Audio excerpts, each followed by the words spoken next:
Welcome students. आज हम class बाइवल्विया के डाइजेस्टिव सिस्टम को देखेंगे ज़ूलॉजी मिलर हार्ले से। फर्स्ट इनमें इंजेक्शन कैसे होती है, यानी फूड को अपटेक कैसे किया जाता है। तो जो गिल्स है इनके, वो फूड के पार्टिकल्स को ट्रैप करते हैं। ये इनका गिल का स्ट्रक्चर है, इनका काम होता है फूड के पार्टिकल्स को ट्रैप करना। अब गिल्स के पास सीलिया प्रेजेंट्स होते हैं।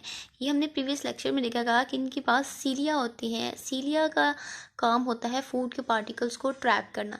लेकिन जो रिसेंट स्टडी है उसने ये शो किया है कि फूड के पार्टिकल को ट्रैप करने में सीलिया का कोई ख़ास रोल नहीं है। सो जो फूड को ट्रैप करने का मैकेनिज़्म है ये अभी तक अनक्लियर है। अब जब फूड को ट्रैप कर लिया जाता है तो फूड ट्रैपिंग जो फूड है, सीलिया उसको मूव करते हैं गिल्स की तरफ।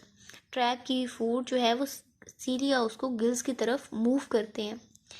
अब इसके जो वेंट्रल साइड पे, गिल्स की वेंट्रल साइड पे जो सीलिया होते हैं वो फूड को माउथ की तरफ मूव करते हैं, माउथ की तरफ लेकर आते हैं। ये इसका माउथ रीजन है, यहाँ पर इसको फूड को क्या किया जाता है, लेकर आया जाता है। माउथ के पास एक स्ट्रक्चर प्रेजेंट होता है जिसे लैबियल पल्प कहते हैं। ये जो स्ट्रक्चर हमें नज़र आई है, ट्यूब जो बनी हुई है, ये लैबियल पल्प है जो माउथ की दोनों साइड पे प्रेजेंट होता है। ये स्ट्रक्चर गिल्स के पास जिस तरह सीलिया प्रेजेंट होती हैं, सेम इस तरह लैबियल पल्प के पास भी सीलिया प्रेजेंट्स होते हैं। इन सीलिया का काम होता है फूड के पार्टिकल्स को फिल्टर करना। ये जो लेबियल पल्प है, ये इसके जो सीलिया होते हैं ये फूड के पार्टिकल्स को फिल्टर करते हैं, यानी जो स्मॉल पार्टिकल्स हैं उनको माउथ की तरफ लेकर जाया जाता है, जबकि जो लार्ज पार्टिकल्स होते हैं उनको रिजेक्ट कर दिया जाता है। इन जो लेबियल पल्प की सीलिया हैं ये फिल्टर करेंगे और जो स्मॉल पार्टिकल्स होंगे उनको मुंह की तरफ लेकर जाया जाएगा, जबकि जो लार्ज पार्टिकल होंगे उनको रिजेक्ट कर दिया जाएगा। ये जो रिजेक्टेड पार्टिकल्स होते हैं, जिस वो वाले फूड जिसको रिजेक्ट कर दिया जाता है उसे सूडोफेसिया कहते हैं, उसे सूडोफेसिस कहा जाता है।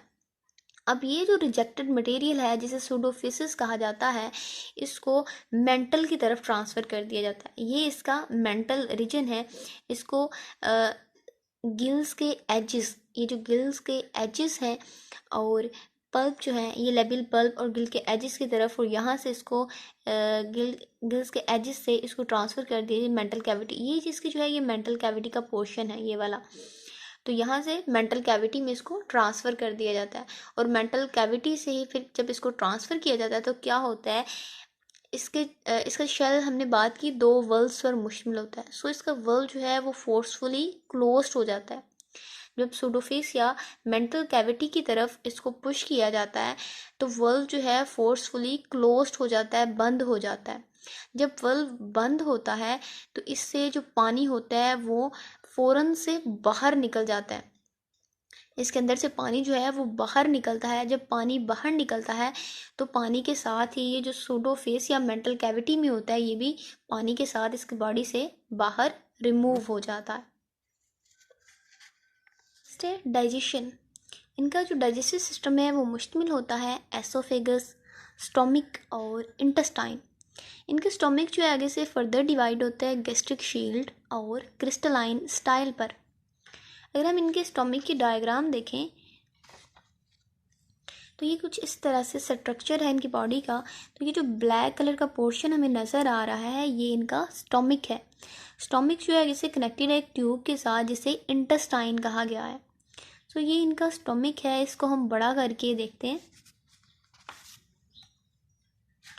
ये स्टोमिक है इनका, जो कि एक साइड से एसोफेगस के साथ कनेक्टेड है जबकि दूसरी साइड से इंटेस्टाइन के साथ कनेक्टेड है। फूड जो है ट्रैप होने के बाद एसोफेगस के पास आती है। एसोफेगस जो है यहाँ पर बहुत सारे ग्लैंड्स प्रेजेंट होते हैं जो म्यूकस को सिक्रीट करते हैं।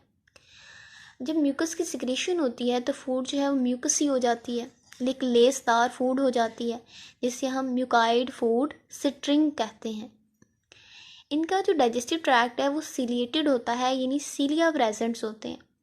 फूड जो है एसोफेगस से स्टोमिक की तरफ मूव कर दी जाती है। जब फूड जो है यहाँ स्टोमिक के अंदर एंटर होती है तो स्टोमिक के अंदर एंटर होने के बाद फर्स्ट जाती है ये क्रिस्टलाइन स्टाइल के पास। ये स्ट्रक्चर है क्रिस्टलाइन स्टाइल का, और क्रिस्टलाइन स्टाइल को ये ब्लैक कलर की कवरिंग ने घेरा हुआ है, जिसे स्टाइल सैक कहा जाता है। ये जो क्रिस्टलाइन स्टाइल है, यहाँ पे सीलिया प्रेजेंट्स होते हैं। जब फूड यहाँ पर एंटर होती है, क्रिस्टलाइन स्टाइल के पास आती है, तो क्रिस्टलाइन स्टाइल जो है ये रोटेट करना शुरू कर देता है। क्रिस्टलाइन स्टाइल की सीली की वजह से रोटेशन होती है। जब ये रोटेट करता है तो यहाँ पर जो फूड होती है, इस जगह पर जो फूड होती है, वो फूड जो है उसकी ब्रेकडाउन होती है। लार्ज पार्टिकल जो है वो स्मॉल पार्टिकल्स में कन्वर्ट हो जाते हैं। सो इनकी रोटेशन से क्या हुआ कि लार्ज पार्टिकल स्मॉल पार्टिकल्स में कन्वर्ट हो गए। अब फूड जो है यहाँ से निकलती है और इस जगह पर आ जाती है। यहाँ पर स्टोमिक के पास एक और स्ट्रक्चर जिसे गैस्ट्रिक शील्ड कहा जाता है। इस गैस्ट्रिक शील्ड के पास ग्लैंड्स प्रेजेंट्स होते हैं। इन ग्लैंड्स का काम होता है इंजाइम्स को सिक्रीट करना, उसके अलावा कुछ जो है वो सिक्रीट करते हैं एसिड को। तो यहाँ पर इंजाइम और एसिड की सिक्रीशन से फूड की जो है वो मज़ीद ब्रेकडाउन हो जाती है। अब जो पार्शली डाइजेस्टेड फूड होती है उसको लेके जाया जाता है डाइजेस्टिव डाइवर्टिक्यूला के पास। अब यहाँ से जो पार्शली डाइजेस्ट फूड हुई है उसको लेके गए हैं डाइजेस्टिव डाइवर्टिक्यूला के पास, जबकि जो अनडाइजेस्टेड है उसको इंटेस्टाइन की तरफ मूव कर दिया जाता है।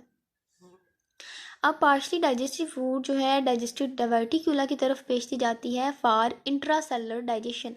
ये हमने जो सारी डाइजेशन पढ़ी ये एक्स्ट्रा सेलुलर है, अब यहाँ पर इसको मूव किया गया है फॉर इंट्रासेलुलर डाइजेशन। अब पार्शली डाइजेस्टेड फूड की यहाँ पर क्या होगी, कंप्लीट डाइजेशन होगी, और वो वाले फूड के पार्टिकल जो अनडाइजेस्टेड रह जाएंगे उनको दोबारा से स्टमक की तरफ भेजा जाएगा। यहाँ पर इनकी डाइजेशन होगी, डाइजेशन होने के बाद दोबारा फूड जो है उसको इंटेस्टाइन में भेज दिया जाएगा। और इंटेस्टाइन में जब फूड आती है तो यहाँ से क्या किया जाता है, यहाँ से ही फेशियल जो है वो इनके पेल्ट्स बनते हैं, और फीसिस की सूरत में यहाँ से क्या किया जाता है, इंटेस्टाइन से जो फूड होती है एनस के रास्ते बॉडी से बाहर निकल जाती है।